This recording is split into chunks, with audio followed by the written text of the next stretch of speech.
세상 살아가다 보면 힘든 일 많이 있지만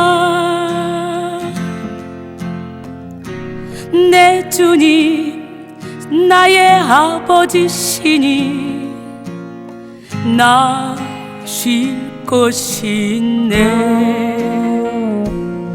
삶에 지쳐 눈물이 날 때 주님을 보아요. 아무도 모르는 나의 마음을 주님은 아셔요. 세상 바람 불어와도 세상 유혹 있어도 이젠 두렵지 않아요. 주님 날 지키시니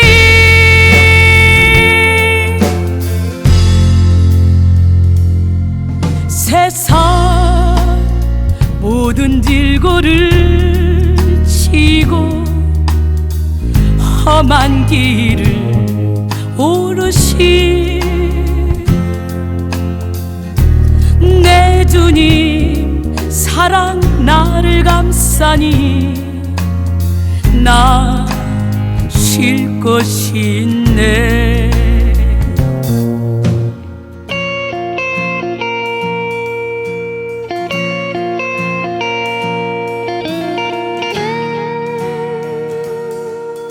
히브리서 4장 11절로 13절 말씀 함께 보겠습니다. 그러므로 우리가 저 안식에 들어가기를 힘쓸지니 이는 누구든지 저 순종하지 아니하는 본에 빠지지 않게 하려 함이라. 하나님의 말씀은 살아있고 활력이 있어 자연을 낯선 어떤 검보다도 예리하여 혼과 영과 및 관절과 골수를 찔러 쪼개기까지 하며 또 마음의 생각과 뜻을 판단하나니 지으신 것이 하나도 그 앞에 나타나지 않음이 없고 우리의 결산을 받으시리에 눈앞에 만물이 벌거벗은 것 같이 드러나느니라. 오늘 이렇게 살아있고 활력이 있어 낯선 검보다 더 예리한 그는 하나님의 말씀으로 여러분의 뼛속까지 수술하는 역사가 일어나기로 해요. 어떤 사람이 꿈속에서 한 괴물을 봤습니다. 그 괴물은 툭 하면 나타납니다. 행복을 가로채고 황금을 도둑질해 가고 그리고 즐겁고 기쁠 때면 언제나 와서 마음을 불안하게 만들었습니다. 중요한 순간마다 어김없이 나타납니다. 그래서 발목을 붙잡고 떨칠 수 없는 괴로움을 느끼게 했습니다. 심지어 결혼식까지 쫓아와서 신부에게 사랑의 언약을 하려고 해도 거기서도 막 행복을 방해하려고 합니다. 그래서 너는 도대체 누구냐? 그리고는 괴물의 얼굴에 가면을 확 벗겼습니다. 그랬더니 누구야? 그랬더니 세상에 바로 자기 자신의 얼굴이었어요. 여러분, 인생 최대의 적은, 인생 최대의 원수는 이웃이 아니고 다른 사람이 아니고 바로 자기 자신입니다. 나만 이기면 성은을 빼앗는 자보다 낫다 그랬잖아요. 나만 이기면 열정을 불태우기만 하면 우리는 못할 일이 없습니다. 좌절하고 절망하면 다 갖다 줘도 못 받아먹지만 열정을 가지고 있으면요 다 실패보고 더 이상 일어날 힘이 없어도 그 열정으로 다시 큰 일을 이뤄낼 수가 있습니다. 우리 주님은 우리에게 새 힘을 주시는 분이요 열정을 회복케 하시는 분이요 여호와를 앙망하는 자에게 주시는 새 힘, 그 새 힘을 이번 58차 성령 컨퍼런스 때 여러분 모두가 다 받으셔서 여기서 일주일 동안 드려지는 이 예배를 통해 여러분의 모든 삶의 가치관이 바뀌게 되고 여러분의 영혼적인 강건함이 막 있어져서 누구도 알 수 없고 누구도 줄 수 없는 그런 참된 평안, 참된 기쁨, 그리고 여호와를 앙망해 주시는 새 힘을 얻는 계속의 주인공들이 다 되기를 원합니다. 그런데 문제는 주 앙모하지를 않는단 말이죠. 그죠? 주님만 경외하면 강건해지는데 그렇지 않는단 말이죠. 왜 그래요? 내 안에 최대의 적인 또 다른 내가, 가식의 옷을 입은 내가, 가상의 내가 내 인생을 엉망진창으로 끌고 가기 때문에, 그래서 우리는요 철저히 내 이론을 죽이고 내 틀을 깨고 내 생각을 내려놓고 온전히 주님의 말씀을 따라 살아가야 될 줄로 믿습니다. 그래서는 어떻게 돼요? 죽어야 되겠죠. 우리 이제 가야 할 그 길은 천국 가기 위하여 가는 길, 나를 위해 죽으신 예수님 때문에 구원받기 위하여 가는 길. 날마다 죽어라, 날마다 죽어라, 죽어라. 나를 위해 죽으신 예수님 때문에 날마다 죽어라, 죽어라. 우리 이제 가야 할 그 길은 은혜 받기 위하여 가는 길. 나를 위해 죽으신 예수님 때문에 십자가에 못 박고 가는 길. 날마다 전하라, 날마다 전하라, 전하라. 나를 구원하신 예수님 때문에 날마다 전하라, 전하라. 우리 이제 가야 할 그 길은 진리를 위하여 가는 길. 나를 위해 죽으신 예수님 때문에 복음을 전하러 가는 길. 날마다 외쳐라, 날마다 외쳐라, 외쳐라. 나를 구원하신 예수님 때문에 날마다 외쳐라, 외쳐라. 우리 이제 가야 할 그 길은 영혼들을 위하여 가는 길. 나를 위해 죽으신 예수님 때문에 생명을 위하여 가는 길. 나팔을 불어라, 복음의 나팔을 불어라. 나를 구원하신 예수님 때문에 나팔을 불어라, 불어라. 날마다 죽어라, 날마다 죽어라, 죽어라. 나를 위해 죽으신 예수님 때문에 날마다 죽어라, 죽어라. 내 생각을 내려놓고 내가 깨지고 복음을 전해야 그 복음의 능력이 나가는 거예요. 우리가 성령을 받으면 권능을 얻고 예루살렘과 온 유대와 사마리아와 땅 끝까지 이르러 내 증인 되리라 말씀하신 주님의 말씀대로 오늘 성령 컨퍼런스는 성령을 받는 그런 집회입니다. 오늘 성령을 받고 철저히 나를 죽이는 집회예요. 깨지고 부서지고 무너져서 완전히 예수 안에 들어가 어떤 상황 가운데서도 해를 받지 않는 예수 그리스도 안에 있는 자 결코 정죄함이 없나니. 왜? 내 안에 계신 우리 주님, 그 주님이 이미 어둠을 다 이겨놓으셨고 우리는 그 주님을 우리의 주인으로 모시고 우리의 인생의 운전대를 누구에게? 주님에게 맡기고 가기 때문에 세상의 어떤 환난도 어떤 고난도 어떤 역경도 우리는 능히 뚫고 나갈 수가 있습니다. 그러므로 이제 그리스도 예수 안에 있는 자에게는 결코 정죄함이 없나니 이는 그리스도 예수 안에 있는 생명의 성령의 법이 죄와 사망의 법에서 너희를 해방했다. 로마서 8장 1절 2절 말씀이죠. 그리고 35절 이하에 보니까 누가 우리를 그리스도의 사랑에서 끊으려 환난이나 공고나 박해나 기근이나 적신이나 위험이나 칼이나 사망이나 생명이나 천사들이나 권사들이나 현재이나 당년이나 능력이나 높임이나 깊음이나 다른 어떤 피조물도 우리 주 그리스도 예수 안에 있는 하나님의 사랑에서 끊을 수 없대요. 우리는 어떤 환난도 어떤 고난도 넉넉히 이길 수 있대요. 예수님 때문에. 그 주님은 누구 하나님? 진짜 여러분 우리 인생의 최대의 적은 누구냐? 바로 나예요. 그래서 성령 컨퍼런스는 나를 죽이는 거예요. 우리 원리연 목사 오늘 옆에 앉아가지고 이렇게 대화를 했는데 너는 요즘에 참 많이 바뀐 것 같다.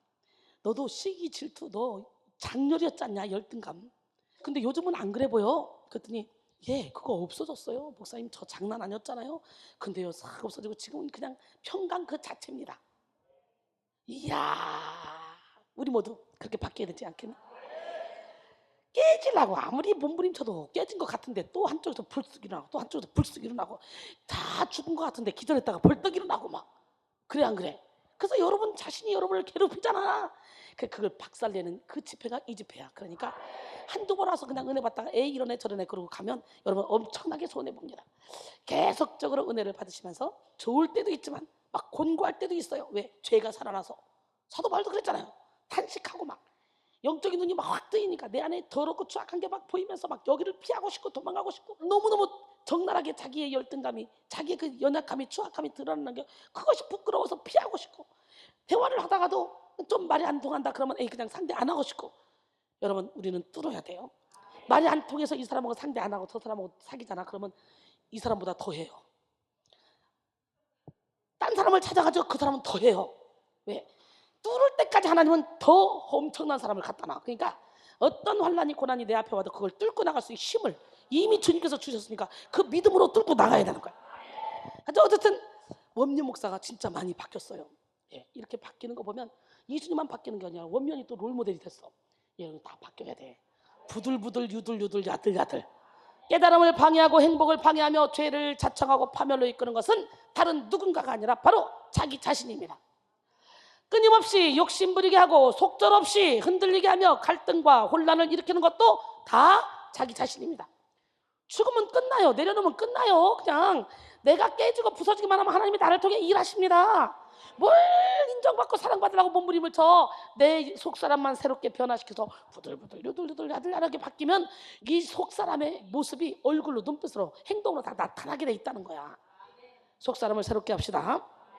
여러분, 야고보서 1장 14절로 16절 보면 오직 각 사람이 시험을 받는 것은 자기 욕심에 끌려 미혹되미니 욕심이 잉태한 즉 죄를 낳고 죄가 장성한 즉 사망을 낳느니라. 여러분, 내 사랑하는 형제들아, 속지 말라 그랬어요.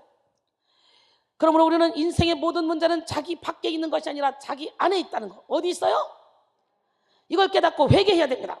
이 시간 무엇보다도 우리는 우리의 내면을 새롭게 하는데 우리의 모든 걸 다 바쳐야 돼요. 걸어야 돼요.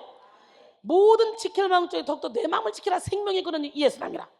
예레미야 17장 9절로 10절 보니까 만물보다 거짓되고 심히 부패한 것은 마음이라. 누가 등이 이를 알려마는 나 여호와는 뭐를 감찰할까? 나 여호와는 심장을 살피며 폐부를 시험하고, 할렐루야, 각각 그 행위와 행실대로 보응한다는 거예요. 오늘 이 안에 천국과 지옥이 있다는 것을 우리가 지금 말씀을 통해 알 수 있는데요, 우리는요 지옥을 몰아내고 천국을 확장시키는 게 영성 훈련을 받는 거야. 우리는 자기를 이기고 다스릴 수 있는 능력을 받아야만 이 땅에서도, 이 험한 세상 가운데서도 날마다 평강을 누리며 살아갈 수가 있는 거예요. 잠언 25장 28절에 자기의 마음을 제어하지 아니한 자는 성읍이 무너지고 성벽이 없는 것과 같으니라 그랬어요. 마틴 루터는 우리가 매일 수염을 깎아야 하듯이 그 마음도 매일 다듬지 않으면 안 된다. 한 번 청소를 했다고 언제까지나 깨끗한 것은 아니다. 우리의 마음도 한 번 반성하고 좋은 뜻을 가졌다고 해서 그것이 늘 우리 마음 안에 있는 것은 아니다 라고 말했습니다. 노만필은 자기라고 생각하는 그것이 자기가 아니다. 반성하고 사고하고 노력하는 참된 자기 자신을 찾아야 된다라고 말했습니다. 오늘 여러분 영성훈련은 뭐라고요? 나를 찾아가는 거. 철로역정을 썼던 존 버전도 인간 영혼의 파멸은 밖에서가 아니라 바로 안에 있는 부패에서부터 시작된다 그랬어요. 속에서 곧 사람의 마음에서 나오는 것은 악한 생각, 곧 음란, 도둑질, 살인, 간음, 탐욕, 악독, 서기, 문탕, 질투, 비방, 교만, 음양, 이 모든 것이 다 사람의 속에 나서 사람을 더럽힌다 그랬어요. 마음 7장 21절로 23절 보니까 여러분, 영적인 사람은 환경을 탓하지 않습니다. 자기 자신을 살핍니다. 지혜로운 사람은 다른 사람과 싸우지 않습니다. 자기 자신과 싸웁니다. 모든 문제의 뿌리가 자기 자신 안에 있다는 것을 알기 때문입니다. 여러분, 우리는 숨은 사람의 혁명을 일으켜야 돼요. 내 안에 숨은 사람이 있음을 알고 숨은 사람의 상태를 진단하며 숨은 사람의 상처를 치료받고 그리고 숨은 사람을 아름답게 단장해야 돼요. 베드로전서 3장 3절로 4절 보니까 너희의 단장은 머리를 꾸미고 금을 차고 아름다운 옷을 입는 외모로 하지 말고, 너는 왜 했냐? 그러고 싶지? 오직 마음에 숨은 사람을 온유하고 안정한 심령에 썩지 않으려 할 것으로 하라. 이는 하나님 앞에 값진 것이니라. 여러분 보세요. 저는 마음에 숨은 사람이요 이 모습보다 훨씬 더 예쁘거든. 여러분, 우리는 숨은 사람을 새롭게 해야 돼. 강건하게 해야 돼. 숨은 사람은 뭡니까? 우리의 영혼이죠. 영혼은 눈에 보이지 않게 숨어 있지만요, 우리 인생의 본질이자 우리 인생을 결정짓는 근원입니다.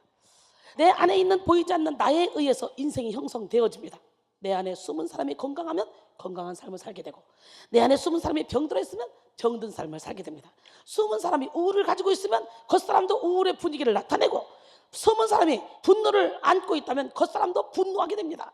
때때로 겉사람의 외식이 숨은 사람을 결박하고 억압하여 숨은 사람의 상태를 숨기고 괜찮은 척, 고상한 척, 행복한 척 이렇게 하며 살아갈 수 있지만 얼마 가지 못합니다. 결국은 숨은 사람이 드러나게 돼 있어요. 겉사람의 외식은 숨은 사람의 어둠을 증폭시킬 뿐입니다.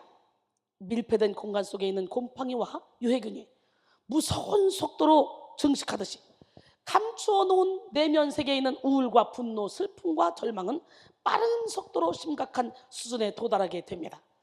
내면 세계에 감추어 놓은 상처는 폭발의 때를 기다리는 화산과 같아요.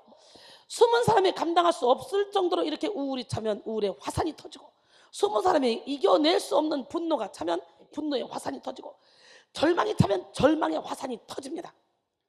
우울의 화산, 분노의 화산, 절망의 화산이 터져버린 내면 세계는 마귀의 놀이터가 되는 거죠. 상처가 폭발하여 자기 통제력을 상실하고 자기 영혼을 마귀에게 빼앗겼기 때문에 어둠의 영들에게 결박당하고 그리고 끌려다니는 상태에 놓이게 됩니다. 영혼을 마귀에게 빼앗기면 수많은 물질과 지식, 외모와 명예, 힘과 능력이 다 무용지물되고 말아요. 여러분, 건강하기만 하면 아무것도 없어도 살 수 있지만 모든 걸 다 가지고 있어도 영혼이 내면 세계에 우울로 가득 차고 어둠으로 가득 차서 병들어 버리면 아무것도 필요 없어요. 그래서 우리는 영혼을 고치는데 집중해야 돼요. 너무도 많은 사람들이 영혼에 병이 걸려 있으면서 속 사람이 지금 완전히 마른 뼈처럼 굶주려 있으면서도 본인은 몰라. 육신의 정욕, 안목의 정욕, 이생의 자랑에 취해서 미친 듯이 다니다가 나중에 어느 순간에 꽈당 다 무너지고 결국은 영적인 문둥병이 돼서 하나님이 두드려도 마귀가 두드려도 몰라 결국은 영원한 지옥으로 빠지게 되지. 무섭죠? 상처가 폭발하여 자기 통제력을 상실하고 자기 영혼을 마귀에게 빼앗겼기에 어둠의 영들에게 결박당하고 끌려다니는 상태에 놓이게 되는 거예요. 영혼을 마귀에게 빼앗기면 수많은 물질 다 필요 없다 그랬죠? 지식, 외모 다 필요 없다 그랬죠? 여러분, 현대에 너무도 많은 사람들이 그럴싸한 타이틀 뒤에 병든 영혼을 숨기고 살아갑니다. 속은 골마 썩어도 겉으로는 괜찮은 척하며 사는 사람들 많죠. 여러분, 인생을 살아온 시간들을 돌아보는 하프타임 같은 시간이 우리에게는 꼭 필요합니다. 축구 경기가 시작되면 전반전이 끝나고 중간에 하프타임이 생기게 되죠. 후반전을 기다리는 그 시간, 그리고 후반전을 준비하는 시간, 우리는요 속사람을 돌아보는 시간, 그 시간은 인생의 하프타임 같은 시간입니다. 인생은 60부터 다르잖아. 예, 우리 주님이 강건하면 몇 살까지? 7, 80까지 산다 그랬지만 노아의 홍수 이후에 우리 하나님은 우리를 몇 살까지 산다 그랬어요? 120살까지. 그러니까 인생은 60부터야. 지금 뭐 100살 넘는 거 사람 뭐 수두룩하대. 하프타임 준비합시다. 남은 여생을 멋지게 한번 펼쳐봅시다. 할렐루야. 다음 삶을 후회 없도록 하기 위해서 하프타임은 반드시 필요한데요, 하프타임에는 잘한 것보다는 못한 것이 생각납니다. 잘못된 것만 보여주기 마련입니다. 또한 잘한 것은 더 발전해야 하는 과제가 남아있죠. 여러분, 이번 58차 성령 컨퍼런스를 통해서 여러분의 인생의 하프타임으로 여기시고 새로운 도약을 위해서 준비하는 시간이 되길 원합니다. 겉사람이 아닌 속사람을 잘 가꾸는 그런 사람이 그 시간을 가장 지혜롭게 지내는 사람입니다. 한번 시간을 여러분 투자를 하세요. 맨날 1시간, 2시간짜리 예배로 끝내지 마시고 시간 투자하시고 철저히 여러분 자신을 죽이셔서 여러분 안에 막 생수가 터지는 것을 경험하시기 바랍니다. 심리학 박사이자 목회자로서 덕망 있는 상담 전문가였던 마크 레이저는 성중독에 걸려 한때 모든 것을 잃어버렸던 사람이에요. 그의 아버지는 유능한 목회자였고 탁월한 설교자였습니다. 하지만 그의 아버지는 집으로 돌아오기만 하면 돌변해서 그 어린 애를 갖다가 성폭행을 하는 거예요. 그는 그렇게 5살 때부터 아버지에게 성폭행을 당했지만 다른 도리가 없었습니다. 그의 어머니는 자녀에게 사랑을 표현할 줄 모르는 사람, 그의 상처를 드러낼 수 없는 그런 대상이었습니다. 그런 가정에서 자란 그는 가족 간의 친밀감을 느끼기는커녕 상처로 뒤덮인 마음을 주체할 수가 없었습니다. 중학생이 되어 그는 성인 잡지를 보기 시작했고요. 사진 속에 웃는 여인은 언제나 환한 표정의 그런 어머니와는 다르게 느껴졌습니다. 갈수록 성인 잡지에 빠졌던 그는 포르노에 빠져들었고 윤락가를 드나들게 되었습니다. 이런 행동은 프리스턴 신학대학에서 신학을 공부하고 아이오와 대학에서 상담학을 공부하고 목회 상담학 박사가 될 때까지 계속 이어졌습니다. 성중독 세계에 빠져 살면서도 목회를 이어가던 그는 결국 상담을 하다가 3명의 내담자를 성폭행해서 37세에 목회를 중단했습니다. 경제적으로, 가정적으로, 인격적으로 망가진 자신을 향하여 그는 친구들에게 내 인생은 결함 있는 삶이었다라고 말했어요. 하지만 그 후로 그는 포기하지 않고 내면의 상처를 치료받고 비밀스러운 죄라는 책을 출간하고 성중독자들을 치료하는 사역자가 되었습니다. 기가 막히죠? 인생의 최우선 과제는 우리 안에 숨은 사람인 영혼을 강건하게 하는 것입니다. 우리는 속사람을 강건하게 해야 돼요. 제가 여기서 우울증 환자들을 많이 하나님이 고치게 하시고 많은 경험을 하게 하시잖아요. 근데 대체적으로 보면요, 우울증 환자들은 다 부모로부터 상처를 받고 가정에서 상처받고 우울증이 진행되다가 어느 순간에 딱 터졌어요. 그렇기 때문에 쟤는 어쩌다 저러냐, 그런 생각 버리시고 철저하게 여러분 자신이 먼저 깨지고 부서지고 무너져서 여러분 자신이 정말 어렸을 때 감당할 수 없는 그 어린아이들의 마음을 봐요. 부모가 맨날 싸우면서 이혼한다 그러면 아기가 나는 고아되겠네. 이제 막 4살, 5살, 6살 애들이 얼마나 불안하겠냐고요. 싸울 때마다 이혼한단 말이 나오면 불안해서 나는 고아될 텐데 나는 어떻게 살지? 이런 것들이 큰 상처로 쌓여다가 나중에 뒤집어지는 거예요. 지금 우울증에 걸리지 않고 정상으로 사는 것처럼 보이지만 그 영혼 속에 다 들어가면 다 그런 환자들이 다 아픔이 있는 거예요. 상처가 있는 거예요. 겉만 허우대만 멀쩡해 보이지 트라우마가 다 있어. 그것 때문에 제대로 된 삶을 살 수가 없는 거예요. 자녀들이. 속사람을 강건하게 하길 원합니다. 여러분의 가정에 문제가 있는 분들, 자녀들까지 다 데리고 와서 함께 은혜 받으시고 가정의 결박을 풀어내길 원합니다. 고린도서 4장 16절로 18절, 그러므로 우리가 낙심하지 아니하노니 우리의 겉사람은 낡아지나 우리의 속사람은 날로 새로워지도다. 우리가 잠시 받는 환난에 경한 것이 지극히 크고 영원한 영광에 중한 것을 우리에게 이루게 하매니 우리가 주목하는 것은 보이는 것이 아니요 보이지 않는 것이니 보이는 것은 잠깐이요 보이지 않는 것은 영원함이라 그랬어요. 할렐루야. 알랭은 자기 자신을 발견하라. 자기 자신을 누구보다도 잘 알고 있으면서 실제로는 잘 파악하지 못하고 있다. 자신의 생각과 마음을 잘 파악한 사람이 진정한 자신을 발견한 사람이다 라고 말했습니다. 이 시간 말씀을 통해 자신을 발견하는 여러분 되기를 원해요. 다윗도 자기 안에 숨은 사람, 무의식의 세계를 인정했기 때문에 이렇게 고백하죠. 시편 139편 23절로 24절 따라합니다. 하나님이여 나를 살피사 내 마음을 아시며 나를 시험하사 내 뜻을 아옵소서. 내게 무슨 악한 행위가 있나 보시고 나를 영원한 길로 인도하소서. 할렐루야. 영혼은 하나님을 자각하고 하나님과 대화하며 하나님이 주신 능력을 받는 핵심 기관입니다. 영혼이 건강하면 사망의 음침한 골짜기를 다닐지라도 해를 두려워하지 않습니다. 왜? 하나님께서 함께 하신다는 걸 믿기 때문에 하나님의 음성을 들을 수 있습니다. 인생의 벼랑 끝에서도 성령의 능력을 나타낼 수 있습니다. 이런 사람은 영에 속한 사람이 되어 성령으로 생각하고 성령으로 판단하며 성령으로 행동합니다.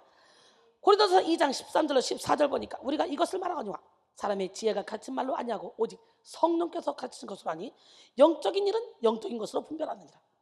육에 속한 사람은 하나님의 성령의 일들을 받지 아니하나니 이는 그것들이 그에게는 어리석게 보이며 또 그는 그것들을 알 수도 없나니 그러한 일은 영적으로 분별되기 때문이라. 할렐루야. 영성 훈련은 나를 찾아가는 것입니다. 진짜 나는 겉사람이 아니에요. 속사람이에요. 고린도서 5장 1절에 보니까 육신의 장막집이 무너지면 손으로 짓지 않은 영원한 집이 우리를 기다린대. 나의 속사람, 오늘 속사람을 새롭게 하는 지혜로운 성도가 되기를 원합니다.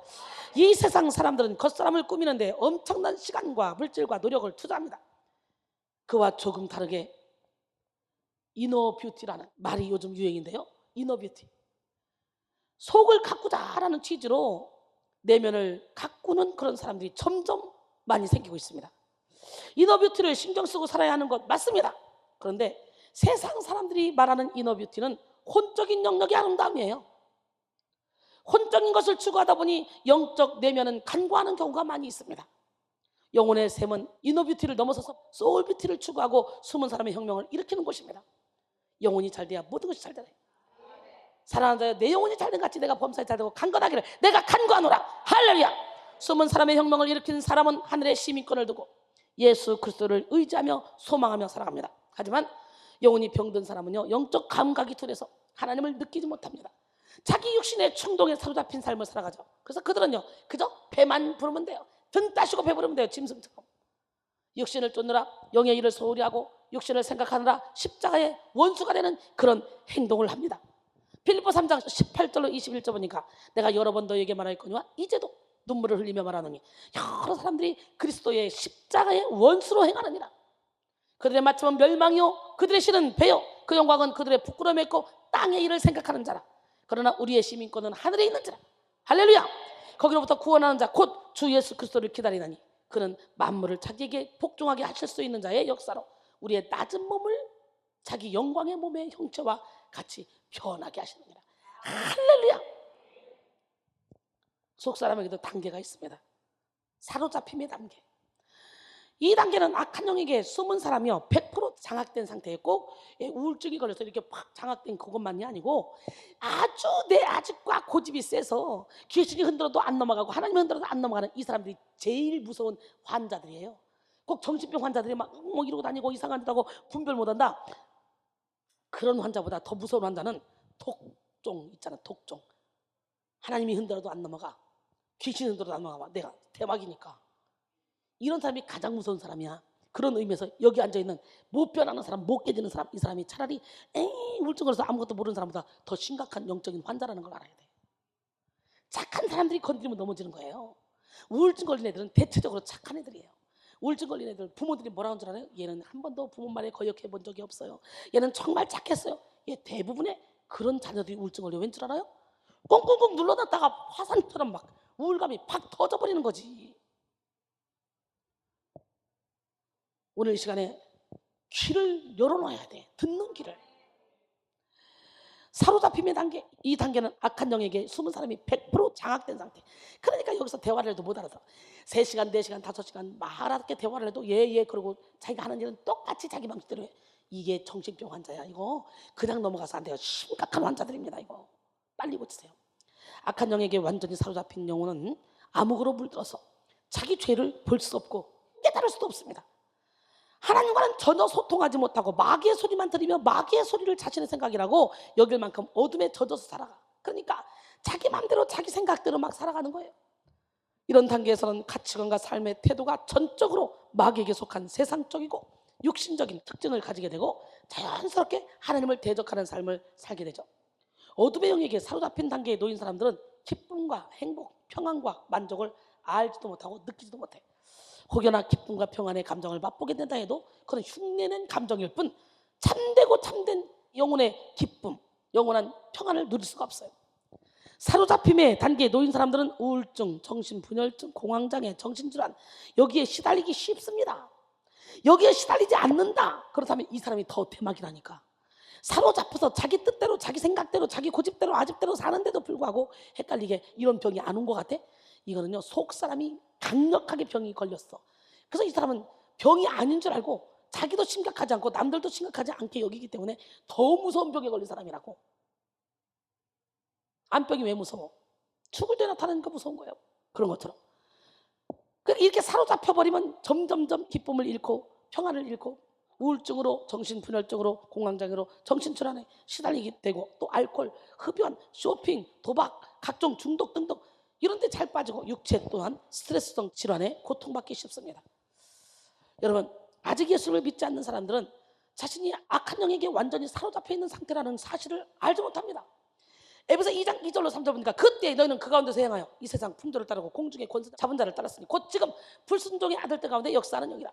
저는 우리도 다 그 가운데서 우리 육체의 욕심을 따라 지내며 육체와 마음이 원하는 것을 하여 다른 이들과 같이 본질상 진노의 자녀였더니. 근데요 예수 믿지 않는 사람들은 몰라요 이거를. 이 사로잡힘의 상태에 있는 사람들은 언제든지 사탄의 도구가 될 수 있는 위험한 영적 위기를 늘 지니고 있습니다. 자신도 모르는 사이에 하나님을 싫어하고 육신의 정욕, 안목의 정욕, 이세의 자랑을 따라갑니다. 스피노자는 평화는 전쟁이 없는 상태가 아니라 마음의 상태, 신뢰, 자비, 정의에서 비롯되는 미덕이다라고 말했습니다. 위대한 전도자 D.L. 무디는 말하기를 나는 이때까지 나 자신보다 더 나를 괴롭힌 사람을 만난 일이 없다. 그러기에 나를 깨부셔야 되겠죠? 이 시간 깨지고 부서지고 무너집시다. 주님이 주시는 평강을 누리며 살아가는 우리 모두가 되기를 바랍니다. 부서져야 하리, 깨어져야 하리. 부서져야 하리, 부서져야 하리, 무너져야 하리, 무너져야 하리, 무너져야 하리, 깨져야 하리, 깨져야 하리, 더 많이 깨져야 하리, 더 많이 깨져야 하리, 씻겨야 하리, 깨끗이 씻겨야 하리, 다 버리고 다고치고 겸손히 낮아져도 주 앞에서 정결타고 자랑진 못할 거예요. 부서져야 하리, 무너져야 하리, 깨져야 하리, 깨끗이 씻겨야 하리. 여러분, 꼭 사로잡힘이 귀신 들려서 정신 못 차리는 사람만 사로잡힌 줄 알았죠? 그게 아니에요. 끝까지 깨지지 못하고 부서지지 못하고 무너지지 못하고 내 아집을 가지고 고집을 가지고 살아가는 사람 어떻게 해볼 방법이 없어요. 우리 주님도 어떻게 못해요. 우리 주님도 마음을 활짝 열고 주님을 주인으로 모신 자를 통해 일하십니다. 볼저다가 내가 문 밖에서 문을 두드리더니 누구든지 내 음성을 듣고 문을 열면 내가 그에게로 들어가 그와 더불어 먹고 그는 나와 더불어 먹으리라 그랬어요. 할렐루야. 여러분, 그 다음에 중생의 단계가 있어요. 여러분, 여기서 지금 사로잡힘의 단계에 있는 사람들 많이 있습니다. 내가 이름 다 불러줄까? 자기는 아니야. 자기는 정상이야. 깨닫지 못해서 그래. 속사람은 완전히 지금 사단에게 얽매여 사로잡혀서 지금 영혼에 자유가 없고 기쁨이 없고 평강이 없고 무슨 일을 해도 자기 의로 하고 막 인정받기 위해서 하고 사람에게 사랑받기 위해서 하고 자기 의에 도취돼서 막 신앙생활하고 그런 사람들 많습니다. 여러분, 이제는 중생의 단계 두 번째, 예수를 구주로 영접하여 예수 그리스도의 생명을 맛보기 시작한 단계죠. 전에 없었던 영적 생명을 얻게 되므로 기쁨과 감격을 느끼고 강력한 영적 열정을 느끼기도 합니다. 전도에 불이 붙고 기도와 영적 교제의 맛을 알아가면서 영혼의 각성이 이루어집니다. 영국의 에드워드 모트는 37세까지 캐비닛 제조공으로 일했습니다. 이 사람은 공장에서 일하면서 열등의식과 불평과 원망으로 가득 차 있었습니다. 그의 삶은 전혀 의미가 없었고 소망이 없었습니다. 어느 겨울 그는 런던 거리를 배회하다가 한 교회를 보고 예배당에 들어갔습니다. 그때 존 하야트 목사가 요한복음 3장으로 거듭나야 한다는 설교를 했는데요. 그 말씀을 듣는 순간 나도 거듭나야 되겠다. 거듭나야 돼 나도. 그런 결단을 하고 예수님을 영접하게 됐습니다. 예수님을 만난 이후에 내 망치 소리는 이제 노래하기 시작했다. 내 망치는 이제 춤을 춘다. 그리고 내 눈동자에는 생기가 들고 마음속에 생수가 솟는다. 예수께서 내 마음에 오셨기 때문이다. 나는 거듭났다. 이렇게 말했습니다. 멋지지 않습니까?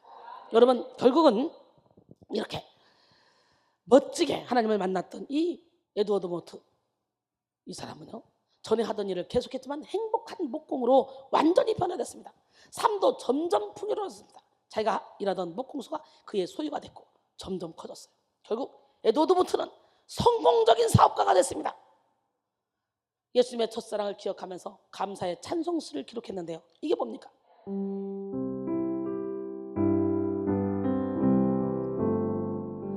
이 몸의 소망 무언과 우리 주 예수뿐일세. 우리 주 예수밖에는 믿음이 아주 없도다. 굳건한 반석이시니 그 위에 내가 서리라. 그 위에 내가 서리라. 그 반석 위에 여러분 서기를 원합니다. 그 다음에 내적 갈등의 단계. 무슨 단계? 중생의 단계에서 느껴지는 영적 기쁨은 이내 내면 속에 시작되는 영적 공격에 의해서 해를 받게 됩니다. 예수님을 주로 모시며 살아가지만 여전히 남아있는 육체적 충동과 싸우는 단계로 나가기 때문이죠. 이때부터 성도는 자기 안에 있는 이 죄와의 본격적인 싸움을 시작합니다. 믿는다고 해서 입술만 믿는 사람은요, 영적 전쟁 안 치릅니다. 지금 내가 볼 때는 중생의 단계에 머물러 있는 성도들로 가득합니다. 영적 전쟁이 뭔지도 모르고 내적 갈등이 뭔지도 몰라요. 예수 믿으면 구원 받는데, 입술로 시인하면 구원 받는데, 그래 놓고 내 멋대로 삽니다. 그저 주일날 부적 붙이듯이 주일날 한번 가서 시간 1시간 띵 그냥 1시간 보내고 그러고 내 멋대로 삽니다. 그러면서도 자기는 크리스찬이래. 내가 볼 때는 그렇게 썬데이 크리스찬이 거의 70-80% 되지 않을까 싶어요. 썬데이 크리스찬은 종교 생활은 할 수 있을지 몰라도 이 신앙생활 하기는 쉽지가 않아요. 360일 매일 이렇게 진한 예배를 드려도 못 죽어서 난린데, 그죠? 영적인 세계를 알면 할수록 더 갈급합니다. 여러분, 로마서 7장 9절에 전에 율법을 깨닫지 못했을 때는 내가 살았더니 계명의 이름에 죄는 살아나고 난 죽었다. 죄가 뭡니까? 요한일서 3장 8절에 죄를 지는 자는 마귀에게 속한다 그랬어요.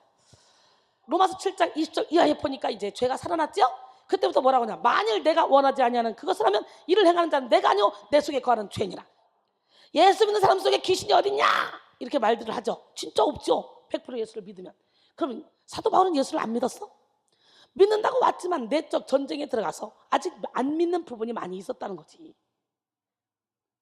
100% 믿어야 돼. 100% 온전한 믿음을 가져야 돼. 그래야 귀신이 없어. 지금 바울이 선을 행하기 원하는 나에게 악이 함께 있다는 거예요. 나는 선을 행하고 싶은데 저절로 악을 행하게 된다는 거예요. 그러면서 그러므로 내가 한 법을 깨달았느니 곧 선을 행하기 원하는 나에게 악이 함께 있는 것이다. 내 속 사람은 하나님의 법을 즐거워하되 내 지체 속에서 한 다른 법이 내 마음의 법과 싸워 내 지체 속에 있는 죄의 법으로 나를 사로잡는 것을 보는도다. 오라 나는 곤고한 사람이로다. 이 사망을 보면서 누가 나를 건져내라고 탄식하잖아요. 내적 갈등의 단계에서는요 육신의 소욕에 쉽게 흔들리다가도 이내 양심의 가책을 받게 되죠. 그래서 세상의 자리로 다시 돌아가려고 하다가도 죄책감을 느끼며 다시 성령의 인도를 받으려고 의지를 잡게 됩니다. 하지만 여전히 방황하는 두 마음을 느끼며 세상과 하나님 그 어디에도 몰두하지 못하는 모습을 보이게 되죠. 이런 단계에서 성도는 육신에 대한 소욕이 강한 만큼 자기 죄를 합리화하려는 성향이 커집니다. 그래서 자기 죄를 고의적으로 보지 않고 직면하지 않으며 회피하려는 모습도 보입니다. 내적 갈등의 단계에서는 부분적으로 자유하고 부분적으로 결박되어 있으며 부분적으로 진리를 알고 부분적으로 무지하여 이렇다 할 성령의 열매를 맺지 못합니다. 양심 역사가 일어나죠. 그래서 우리는요 한 마음을 품어야 돼요. 야고보서 4장 8절에 하나님을 가까이 하라 그리하면 너희를 가까이 하시리라. 죄인들아 손을 깨끗이 하라. 두 마음을 품은 자들 마음을 성결하게 하라. 할렐루야. 야고보서 1장 6절로 8절 오직 믿음으로 구하고 조금 더 의심하지 말라. 의심하는 자는 바람에 밀려 요동하는 바닷물과 같으니 이런 사람은 무엇이든지 죽게 얻기를 생각하지 말라. 두 마음을 품어 모든 일에 정함이 없는 자로다 그랬어요. 성령의 빛이 우리 내면을 비추기 시작하면 모든 사람은 눌러놓았던 그런 무의식이 고개를 들기 시작합니다. 그 다음에 자아 포기의 단계. 무슨 단계? 우린 나를 내려놔야 돼요. 나를 포기해야 돼요. 내가 죽는 만큼 내 안에 예수가 살아요. 우리 집회가 특징이 뭡니까? 바로 이겁니다. 나 포기하는 거, 나 죽는 거, 내 안에 예수가 살게 하는 거. 내적 갈등의 단계에서 영적 성숙을 이룬 성도는 자아 포기의 단계에 이르게 되는데요. 자아 포기는 내면에서 솟구치는 육신의 소욕을 거절하고 성령의 소욕에 자아를 굴복시키는 것입니다. 잔누기용은 자신의 책 자기 포기에서 예수 그리스도를 더 깊이 만나는 자리로 들어가기 위해서는 당신의 전 존재를 포기하고 하나님께 맡기기 시작해야 합니다. 자기를 포기하는 것은 내적인 성정, 다시 말해 주님이 임재하시는 장소로 들어가는 문을 여는 열쇠이자 헤아릴 수 없는 깊은 단계로 나아가는 문을 여는 열쇠입니다. 그러므로 자기를 포기한다는 것은 내적인 영적 생활에 이르는 열쇠입니다 라고 말했습니다. 할렐루야. 갈라디아서 5장 16절로 17절 18절까지 보니까 내가 이르노니 너희는 성령을 따라 행하라. 그리하면 육체의 욕심을 이루지 않냐리라. 육체의 소욕은 성령을 거스리고 성령의 소욕은 육체를 거스리나니 이 둘이 서로 대적함으로 너희가 원하는 것을 하지 못하게 하려 함이라. 너희가 만일 성령의 인도하시는 바가 되면 율법 아래에 있지 아니하리라 그랬어요. 자아 포기의 단계에 이른 성도는 성령의 음성을 듣고 성령의 인도를 받는 일에 익숙해지며 자기 힘을 뺄수록 성령의 능력이 자신을 강권하는 것을 강력하게 느끼게 됩니다. 더불어 자아를 포기하면 할수록 영적인 자유와 평강을 더 깊이 경험하게 되고 그리고 마귀를 대적할 강한 영적 권세를 얻게 됩니다. 갈라디아서 2장 20절에 내가 그리스도와 함께 십자가에 못 박혔나니 그런즉 이제는 내가 사는 것이 아니오 오직 내 안에 그리스도께서 사시는 것이라. 이제 내가 육체 가운데 사는 것은 나를 사랑하사 나를 위하여 자기 자신을 버리신 하나님의 아들을 믿는 믿음 안에서 사는 것이라 그랬어요. 할렐루야. 로마서 14장 7절로 8절 보니까 우리 중에 누구든지 자기를 위하여 사는 자가 없고 자기를 위하여 죽는 자가 없도다. 우리가 살아도 주를 위하여 살고 죽어도 주를 위하여 죽나니 그러므로 우리는 사나 죽으나 누구 거? 주의 것이로다. 믿으십니까? 골로새 3장 3절로 5절 보니까 이는 너희가 죽었고 너희 생명이 그리스도와 함께 하나님 안에 감춰졌습니다. 우리 생명이신 그리스도께서 나타나실 그때 너희가 그와 함께 영광 중에 나타나리라. 내가 죽으면 주님과 함께 하나님 안에 감춰졌다가 예수님이 나를 통해 나타날 때 내가 영광 중에 함께 나타난대. 그러니 예수님이 하신 일을 나도 할 수가 있는 거예요. 그 다음에는 성령 충만의 단계. 무슨 단계? 성령 충만에 도달한 숨은 사람은 한순간도 빠짐없이 하나님과 영적 교제를 누리게 됩니다. 하나님과 동거동락하며 하나님의 복을 누리며 살아가면서 예수 그리스도의 성품에 참여하는 성화의 단계까지 나아가야 됩니다. 그것이 성령 충만의 단계. 성령 충만에 이른 사람은 항상 기뻐하고 쉬지 말고 기도하며 범사에 감사하며 최상의 재능을 개발하며 최상의 능력으로 사명을 감당하게 됩니다. 그러니까 성령은 한 번 받고 끝나는 게 아니라 계속적으로 충만, 또 충만, 또 충만, 재충만을 받아야 돼요. 성령을 소멸치 말아야 돼요. 할렐루야. 목회자이자 신학자인 찰스 스윈도는 이렇게 말했습니다. 성령은 성도들에게 자동차의 원료와 같다. 뭐와 같아? 아무리 좋은 차가 있어도 원료를 넣지 않으면, 에너지를 공급받지 못하면 그 차는 그냥 서 있어, 멈춰 있어, 움직이지 못하죠. 그분은 우리가 올바른 길을 갈 수 있도록 에너지를 공급하신다. 그분은 우리가 장애물을 뚫고 나갈 수 있는 동기를 부여하신다. 그분은 길이 험할 때도 우리가 계속 나가도록 격려하신다. 성령은 우리가 고민할 때 위로하시고, 재난을 당할 때 평안케 하시고, 외롭고 슬플 때 우리의 동반자가 되시고, 지혜롭게 행동하시고, 어떤 결정을 내리기에 앞서서 불안할 때 분별력을 주신다. 간단히 말해 그는 우리의 영적 연료시다. 할렐루야. 요한일서 2장 20절에 너희는 거룩하신 자에게서 기름 부음을 받고 모든 것을 아느니라. 27절에 보니까 너희는 주께 받은 바 기름 부음이 너희 안에 거하나니 아무도 너희를 가르칠 필요가 없고 오직 그의 기름 부음이 너희에게 모든 것을 가르치며 또 참되고 거짓이 없으니 너희를 가르친 그대로 주 안에 거하라 그랬어요. 그러기에 여러분, 성령의 충만함을 받으면 예언 받으러 가고 기도 받을 필요 없어요. 성령의 충만함을 받으면 그 성령께서 나의 장래일을 알게 하십니다. 성령의 인도를 받아 우리는 멋지고 아름다운 삶을 살게 됩니다. 내가 몸부림을 쳐서 될 일이 아니라 성령의 충만함을 받고 성령의 인도를 받으면 그저 내 생각이 주님의 생각이고, 내가 하고 싶은 일이 주님이 하고 싶은 일이고, 그래서 진리같이 진리가 너희를 자유롭게 하리라. 예, 그렇게 살아갈 수가 있는 거예요. 사랑하는 성도 여러분, 오늘 우리는 숨은 사람의 혁명을 일으킴으로 사로잡힘의 단계에서 중생의 단계로, 중생의 단계에서 내적 갈등의 단계로, 내적 갈등의 단계에서 자기 포기의 단계로, 자아 포기의 단계에서 성령 충만의 단계로 나가야 됩니다. 성령 충만의 단계까지 나아간 숨은 사람은 어떤 상황 속에서도 천국을 누릴 수 있습니다. 해를 받지 않습니다. 고린도서 4장 7절로 10절 보니까 우리가 이 보배를 질그릇에 가졌으니 질그릇은 나고 보배는 예수님이야. 예수를 주인으로 모셨으니 이는 심히 큰 능력은 하나님께 있고 우리에게 있지 않냐면 알게 하려 하십니다. 우리가 사방으로 의결삼을 당하고 쌓이지 않냐며, 박해를 받아도 버림받지 않냐며, 답답한 일을 당해도 낙심하지 않냐며, 거꾸로뛰임을 당하여도 망하지 않나니. 왜? 우리가 항상 예수의 죽음을 우리 몸에 짊어지면 예수의 생명이 또한 우리 몸에 나타나게 하려 합니다. 숨은 사람의 혁명을 일으키기 위해서 우리는 숨겨진 마음을 다 드러내야 돼. 하나님은 드러내어 고치는 분이에요. 마음가짐을 찢고 여호와께로 돌아와야 돼요. 에레미야 4장 4절에 유다인과 예루살렘 주민들아, 너희는 스스로 할 일을 향하여 너희 마음가짐을 베고 나 여호와께 속하라. 그리하지 아니하면 너희 악행으로 말미암아 나의 분노가 불같이 일어나 사르리니 그것을 끌 자가 없으리라 그랬어요. 요에스 2장 13절에 보니까 너희는 옷을 찢지 말고 마음을 찢고 너희 하나님 여호와께로 돌아올지어다. 그는 은혜로우시며 자비로우시며 노하기를 더디하시며 이내가 크시사 뜻을 돌이켜 재앙을 내리지 아니하시나니. 영적 치료의 첫 단계는 마음을 열되 숨겨진 마음을 다 드러내는 것입니다. 우리 영혼은 마음을 열 때 살아납니다. 여는 만큼 감춰진 문제가 드러납니다. 여는 만큼 성령의 빛을 받을 수 있습니다. 여는 만큼 숨은 사람의 혁명이 일어납니다. 마태복음 23장 25절 28절 화 있을진저 외식하는 서기관들과 바리새인들이여, 잔과 대접의 것은 깨끗이 하되 그 안에는 탐욕과 방탕으로 가득하게 하는도다. 눈먼 바리새인이여, 너는 먼저 안을 깨끗이 하라. 그리하면 겉도 깨끗하리라. 화 있을진저 외식하는 서기관들과 바리새인들이여, 회칠한 무덤 같으니 겉으로는 아름답게 보이나 그 안에는 죽은 사람의 뼈와 모든 더러운 것이 가득하도다. 이와 같이 너희도 겉으로는 사람에게 옳게 보여도 안으로는 외식과 불법이 가득하도다. 그래놓고 33절에 보니까 뱀들아, 독사의 새끼들아, 너희가 어떻게 지옥의 판결을 피하겠느냐 그랬어요.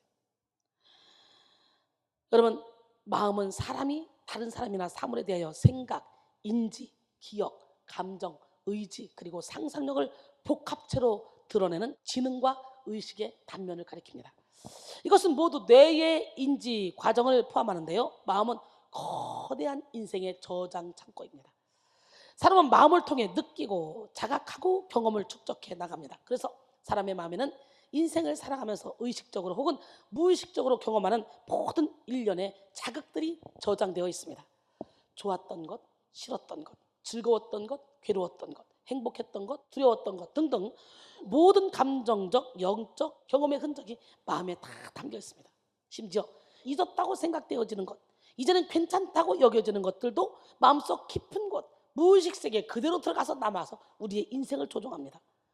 무엇이든 마음에 쌓여있는 것은 반드시 외면 세계로 표출되게 되고 있습니다. 마음에 상처가 있으면 상처가 나오고, 마음에 선이 있으면 선이 나옵니다. 악이 있으면 악이 나옵니다.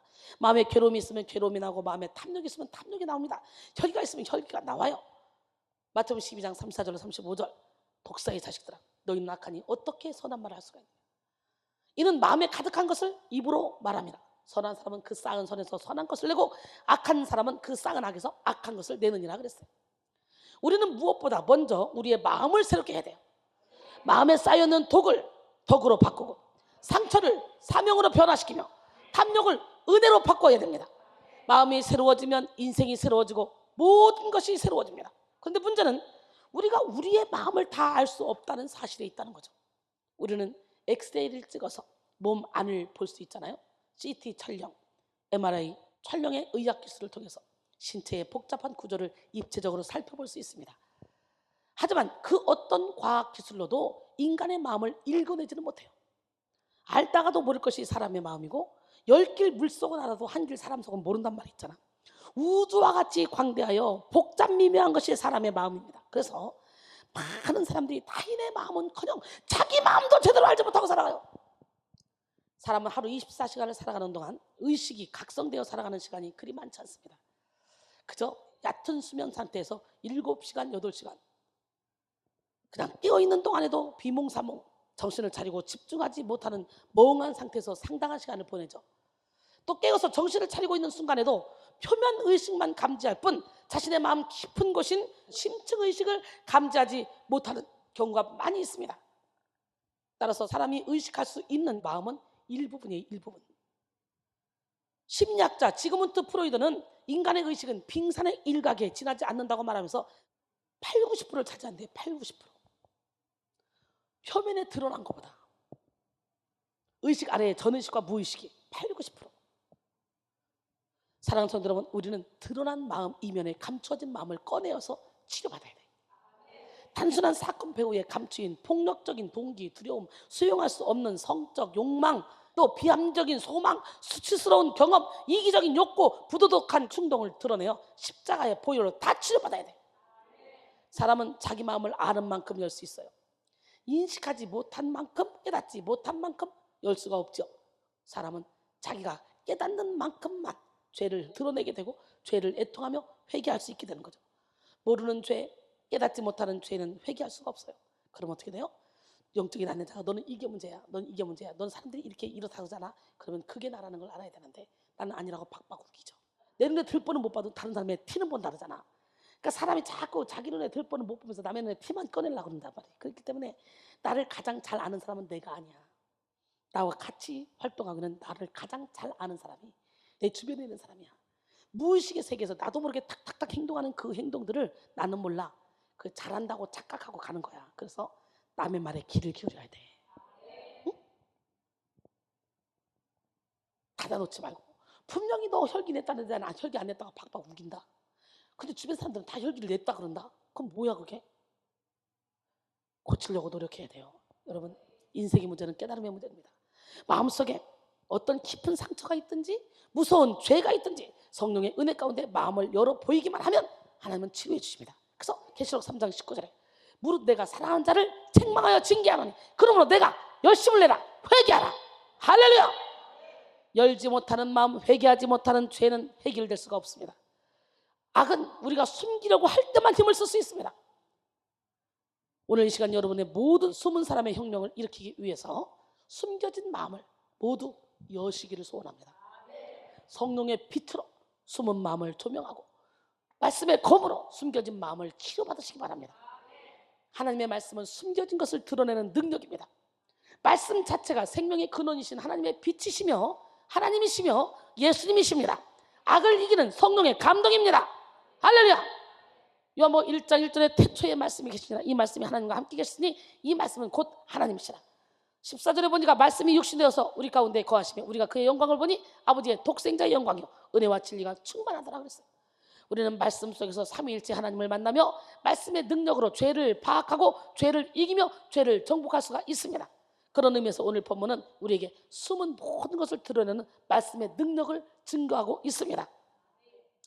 여러분, 디모데후서 3장 16절로 17절 보니까 모든 성경은 하나님의 감동으로 된 것으로 교훈과 책망과 바르게 함과 의로 교육하기에 유익하니 이는 하나님의 사람으로 온전하게 하며 모든 선한 일을 행할 능력을 갖추게 하려 함이라 그랬어요.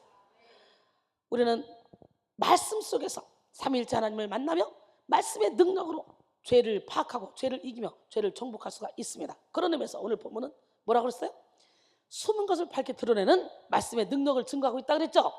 오늘 본문이 포함된 히브리서 4장 전체의 주제는 안식입니다. 히브리서 기자가 히브리서를 쓸 당시 히브리 그리스도인들은 심한 절망과 낙심 가운데 빠져 있었습니다. 사실 그들은 유대교적 배경에서 자라오다가 기독교의 복음을 듣고 믿게 된 사람들이에요. 처음 그들은 예수 그리스도를 영접한 기쁨과 감격에 사로잡혀서 뜨거운 신앙생활을 이어갔습니다. 하지만 시간이 지나면서 그들은 동포 유대인들에게 박해를 받고 있다는 것을 실감이 나도록 느끼게 됐어요. 유대인들의 공동체에서 퇴출당하고 재산도 몰수당하며 자주 죽음의 위기를 느끼기도 했습니다. 예수 믿는 것 때문에 치러야 했던 대가가 실로 엄청났던 것이죠. 하지만 이런 고난을 겪으면서도 이들은 주께서 속히 오실 것이라고 믿고 있었기 때문에 인내하고 견뎠습니다. 히브리서 기자는 그러한 역경 속에서도 하나님의 백성을 위한 안식이 있다고 증언했습니다. 안식은 하나님의 영과 연결되어 교통하는 상태에서 누리는 영적 평안입니다.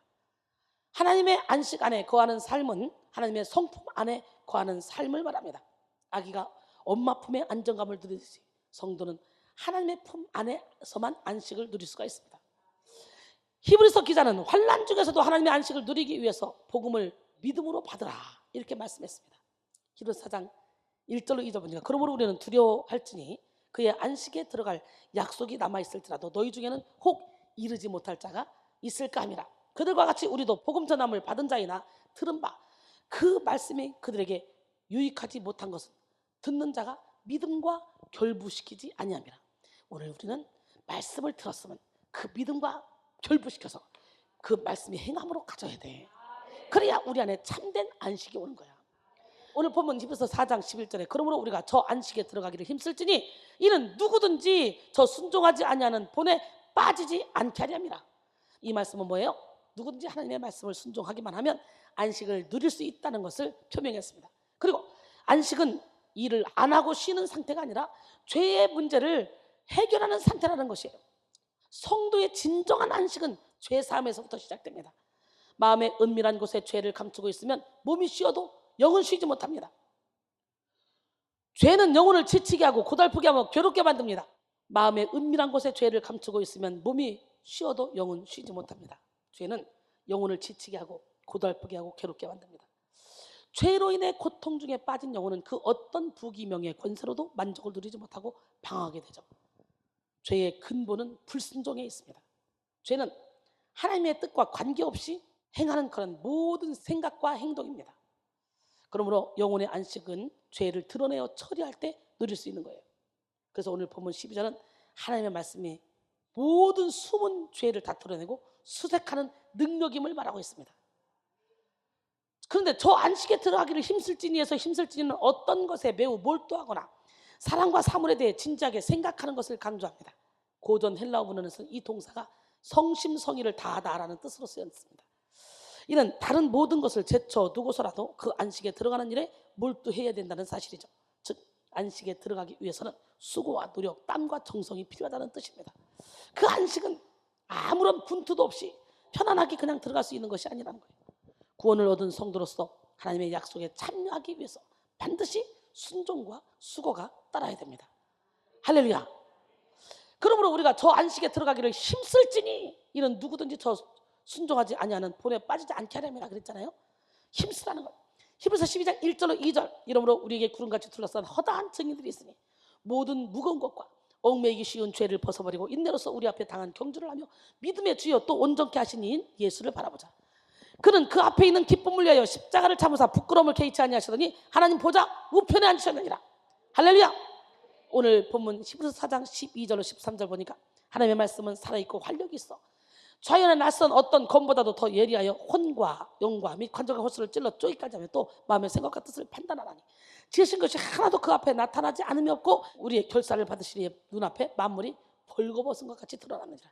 오늘 이 시간에 이 말씀의 빛이 여러분 심령 골수를 찔러 쪼개서 그 안에 있는 모든 암세포 다 잡아버리고 성령의 불로 태워버리고 모든 시기, 미움, 다툼, 질투, 혈기, 원망, 불평, 짜증, 음란, 도덕, 질, 간음, 탐욕, 악독, 속임, 음탕, 질투, 비방, 교만, 우매함, 당지는 것, 분열함, 이단, 투기와 방탕함, 술 취함, 이 우상 숭배, 수술, 원수 맺는 것, 분쟁, 시기, 분냄 이런 거 다 성령의 불로 싹 태워서 육체적인 속성, 육신의 정욕, 안목의 정욕, 이생의 자랑을 다 태워서 진리 안에 자유 가운데 거하는 기적의 주인공들이 되기로 합니다.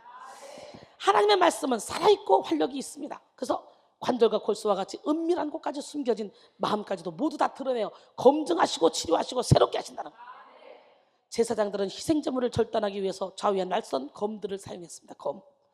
즉 하나님의 말씀은 그들이 사용하는 검과는 비교도 안 될 만큼 잘 베어지는 예리한 것이라고 주장합니다. 그리고 하나님의 말씀은 찔러 쪼개기까지 하는데 보다 정확하게 번역하면 나누기까지 계속해서 꿰뚫으며 라는 뜻이 됩니다. 즉 하나님의 말씀은 사람의 영혼의 동작을 깊이 관찰하시며 아울러 가장 깊고 은밀한 생각과 숨은 마음까지도 판단하신다는 뜻입니다.